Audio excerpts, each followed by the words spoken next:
Welcome back to Intercultural Conflict Resolution. Today I would like to talk about the ethical concept of cultural competence. Now, I use this term in your course. I use it in our ethics course. But our field as a whole, the NCRP field, has not used this term as much as the fields of social work, health sciences. Some of the disciplines, especially the professional disciplines, where you can imagine a lack of ability to bridge cultural difference to effectively communicate, whether it's in a second, third language or a first language. All of that is critically important. In our field, while I believe the ability to bridge cultural difference is at the heart of much conflict in the world today, to my knowledge, we have not yet evolved to a place where we have our own language, our own lingo. But we do have a code of ethics language from mediation codes of ethics, which can be interpreted to include what I will describe as cultural competence. Let me give you an example. And I'm going to be referring to my first book, Holding These Truths. Some of you have studied this book in your ethics class, and you're welcome to refer to this book with me. I am going to page 60 in the book, where it says, at the very beginning of conflict intervener competencies under information gathering skills and knowledge demonstrates culturally appropriate interviewing techniques that consider the level of intrusiveness, directness, social distance, formality, and forms of address. Now, I don't have time in this course to talk much about intrusiveness and social distance. But I have talked about low-high context communication, and directness is very much a feature of low context communication.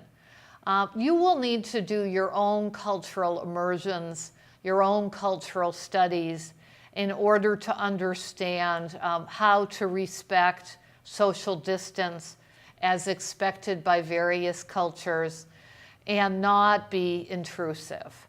Now, I have learned this intimately in my own marriage with a man from another culture where direct questioning can be offensive. And I don't think his culture is the only culture that feels this. So I have learned with Asian cultures in particular, with face-saving cultures, to be particularly sensitive about unspoken boundaries. The opposite experience occurred with me when I was in Norway many years ago. And I had mentioned I was teaching with the University of Oslo International Summer School.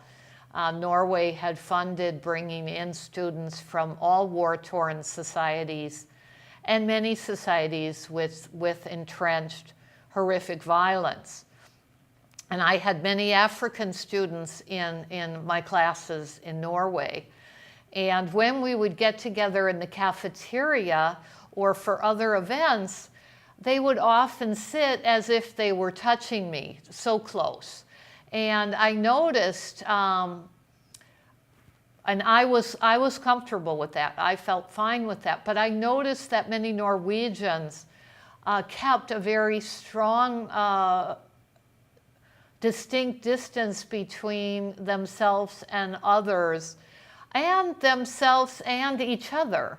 And I'm not sure why, since I'm the granddaughter of Norwegian immigrants, I don't have that physical boundary. I felt very comfortable sitting very intimately and close with people from other cultures. Just an example for your reflection. I actually created this statement out of my own experience doing multicultural conflict resolution. It is not a quote from any mediation code of ethics. But if you go down on the same page to relationship skills and knowledge, and you look under can form an effective facilitative relationship, I am about to read from the SPIDER, the Society of Professionals in Dispute Resolution Code of Ethics. And as I read, I hope you can hear implicit in the words the necessity to be sensitive to the cultural differences. Demonstrates ability to earn trust and maintain acceptability with parties, including consistent sensitivity to and consideration of strongly felt values, expectations, and preferences of the disputants, demonstrated with appropriate and informed behavior and process flexibility. Culture permeates this quote and is at the heart of what is being said here, even though it's not identified explicitly.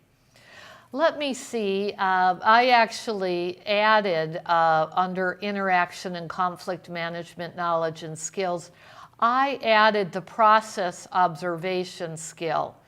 But the next one is once again quoted from SPIDER's Code of Ethics and also a couple of different mediation code of ethics in both Maryland and California. Let me read. Demonstrates ability to diagnose process need, identify or design appropriate interventions, implement and evaluate with a variety of challenges with consideration of relevant conflict theory and research. Once again, culture is implicit in what's being said here. And let me read one more. We could keep going with these quotes, but I think you're getting the sense that even though cultural competence might not be named in these code of ethics, it's certainly expected. Here's one more under communication skills and knowledge. And this is reading from the Academy of Family Mediators Code of Ethics. Reduces obstacles to collaborative communication. For example, avoidance, hidden agendas, triggers of defensive communication. Once again, I hope by this point in the course, or maybe even earlier, you realize that intercultural conflict competence is so important, essential here. Now, one of the people I know, one of the doctors I know who did research and developed a model explicitly naming cultural competence was Dr. Dorothy Riddle. And I quote her work on page 131 of Holding These Truths. For those of you who have never read Holding These Truths, have never been introduced to her work, let me briefly introduce you to her cultural competence continuum. And I love that it's a continuum because, frankly, I do not believe in this multicultural, diverse world we ever get to graduate with competence.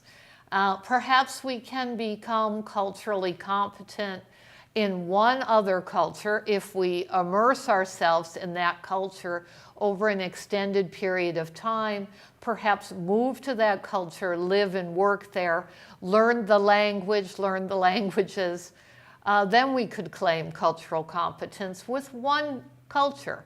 But to claim it with all the many different cultures that live in Los Angeles, for example, I would doubt anyone who would tell me they have that cultural competence. So I see it as a continuum, as a life adventure journey, lifelong learning. And Dr. Riddle's continuum reflects this. At the very far end extreme is an attitude of repulsion towards people who are different than us. And this is where we see our horrific hate crimes, where we see much of the ugliest inter-ethnic relations, inter-religious relations in the world today. People are judged harshly, no interest in getting to know the other, someone who is different from oneself. Her word is repulsion. She then proceeds to, actually, as I'm going through her continuum, I hope you don't mind. I want to add my commentary as well.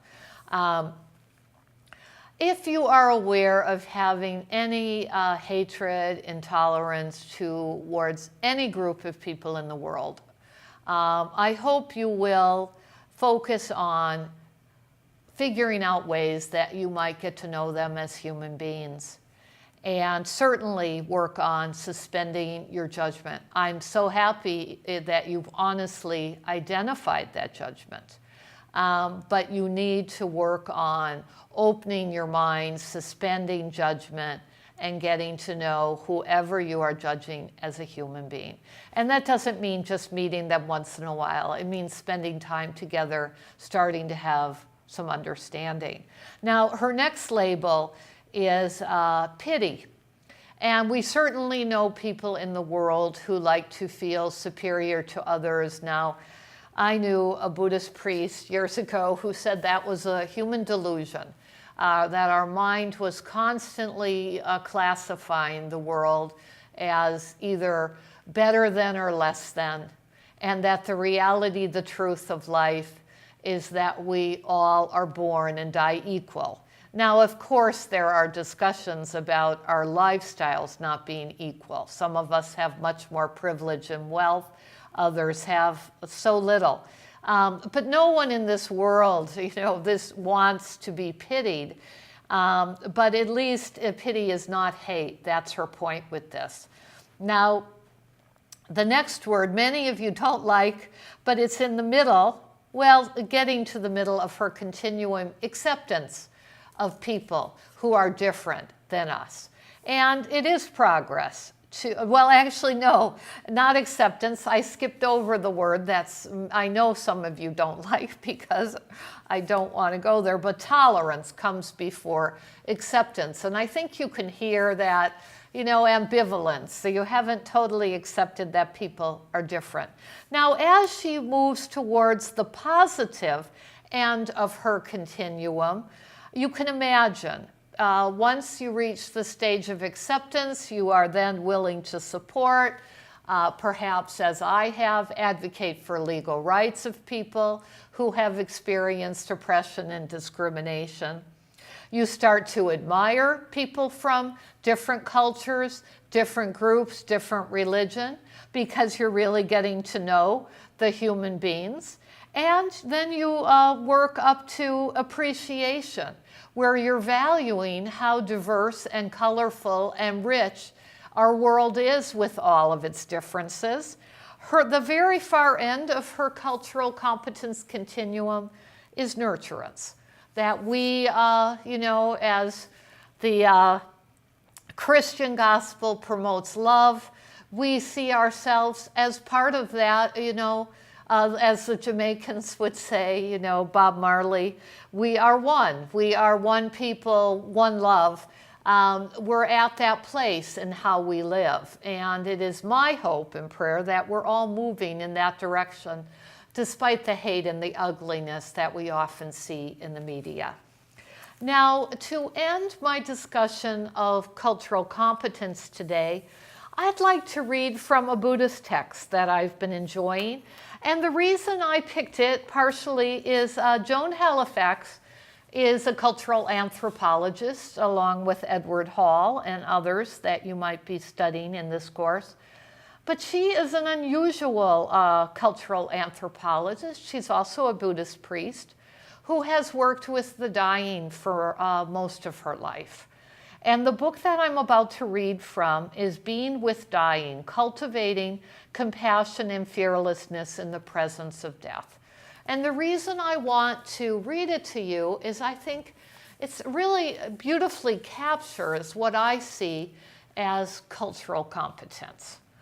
And she is talking about what she calls the jewelry net, a counsel that she recommends families and loved ones hold with a dying person, perhaps in hospice. And this is a counsel which is a lot like what we learn and practice in NCRP. Here are the principles: speaking from the heart, listening from the heart. Speaking concisely, which I recommend for all mediators, because believe me, parties are the ones that want to be speaking. They want us to listen. And speaking spontaneously. Let me read the part that I thought so beautifully captured what I see as intercultural competence. Deep listening means listening in tolerance and inclusiveness, what the Quakers call devout listening. It removes the option of interrupting a speaker. Each individual can speak without being afraid of being cut off. It gives them a chance to relax into spacious listening without judgment or prejudice, listening not only to what is said, but also to what is left unsaid. We can be aware that these narratives are happening within us and be able to let them go. Yes, beautifully captures one image of how I see cultural competence. Well, enough for today. Have a wonderful week. See you soon.